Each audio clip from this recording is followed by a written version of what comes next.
الخامس لنجوم الأحساء هنا لعام 1446 رقم 48 على كأس ناصر أبو نجم أبو فهد الجولة الثالثة. هنا نشاهد المحاولات وما فعله نجوم الأحساء، عمل كبير يقدمه هنا في بطولته. هنا المتعة، هنا الإثارة برئيس أبو حيدر عيسى وما يفعله من محاولات واجتهاد شخصي وثقة بالكوادر التي تعمل معه هنا في هذا العمل الكبير. شكرا لكم جميعا على ما تفعلون، على ما تساهمون. لا يظهر هذا الإبداع إلا رجل يعمل بجد وشغف ولا يمل من العمل الذي يعمل عليه.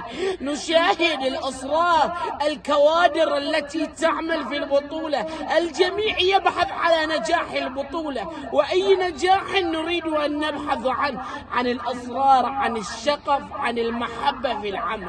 إن اجتمعت المحبة والشغف تشاهد عمل ناجح. إيه نعم عزيزي المتابع، عزيزي المتابع، تبحث عن عمل عليك أن تكون مخلصا أولا، أن تكون عاشقا لعملك. شكرا أبو حيدر ومن يعملون من كوادر معه على هذا العمل الكبير. أشكركم بالنيابة عن جميع زملائي وعن كل من يعمل معي في وصف وتعليق هنا في بطولات نجوم الأحساء. نشكركم على هذه الوقفة، ما فعلتموهم لنا. منصة تعليق هي أنت جعلتها رمزا من محبة بيننا وبينك، وها هنا نعمل بجد لا نمل أبدا في العمل والإخلاص لك. نتمنى أن نكون مخلصين لك كما أنت مخلص لنا، وبالتوفيق إن شاء الله، ونتمنى لكم التوفيق.